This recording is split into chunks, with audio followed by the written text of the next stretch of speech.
இனியவர்களே, ஆனந்தமானவர்களே, அற்புதமானவர்களே, ஜென்மத்தில் உங்கள் ராசியிலே நீங்கள் குருவோட வீடாக இருந்தாலும் நேர்மை நீதிக்கு கட்டுப்பட்டு வந்து உங்கள் இடத்துலையே சுக்கரன் உச்சமாகின்றார். உங்கள் ராசியை சுக்கரன் உச்சமாக இருக்கின்றது. இதுக்கப்புறம் என்ன நண்பர்களே, உங்களுக்கு 7 சனி பாதிப்புனால் தோண்டு மனம் செயல் இதில் எல்லாம் தோண்டு போய் வேலை பழுவு எல்லாத்துலையும் என்னடா ஒரு விரக்தி, ஒரு வாழ்க்கை இப்படியே போயிட்டுருக்கே அப்படின்னு சொல்லிட்டு நம்மளுக்கு ஒரு விடிவு காலம் வராதான்னு தவிச்சிட்டு இருந்து இதுவும் வந்து விட்டது.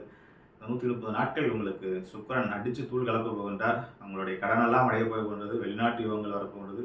கண்டிப்பாக வெளிநாட்டு மண்ணை மிதிப்பீர்கள். ஆகவே ஜென்மத்தில் சுக்கரன் இருப்பது என்பது சுகபோகமான வாழ்க்கை விடும். இடமாற்றம் நல்ல புது என்ன சார் நேற்று அதை என்ன பண்ணால் கூட நேரம் இல்லை. இன்றைக்கி பார்த்தீங்கன்னா பிராண்டட் செட் போட்டு ட்ரெஸ்ஸாக குவிக்கிறீங்க, ஆபரணமாக வாங்கி குவிக்கிறீங்க, வாழ்க்கையே மாறிடுச்சு.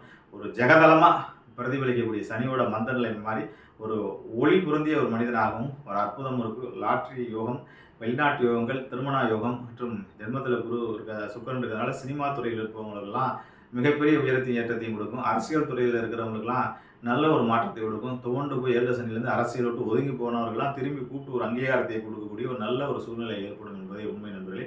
ஆகவே இந்த சுக்கிர பயிற்சி மீனராசி நண்பர்கள் முழுமையாக பயன்படுத்தி கொண்டு வெற்றி மேல் வெற்றி குவிக்க உங்களை ஆசீர்வதிக்கின்றேன். வாழ்த்துக்கள். வாழ்வுடன் மீனராசி நண்பர்கள் ஒரு தடவையேனும் கிருஷ்ணரேஸ்வரர் என்று சொல்லக்கூடிய ஜோதிலிங்கம் மகாராஷ்டிரா அஜந்தாவுக்கு பக்கத்தில் இருக்குது, அதை பயன்படுத்தி கொள்ளுங்கள். சீரடி போகிறவங்க அப்படியே அங்கே ஒரு எட்டு போயிட்டு வந்தீங்கன்னாக்கா கிருஷ்ணரேஸ்வரர் ஜோதிலிங்கம் 12வது ஜோதிலிங்கம், அது மீனராசிக்குரிய ஜோதிலிங்கம்.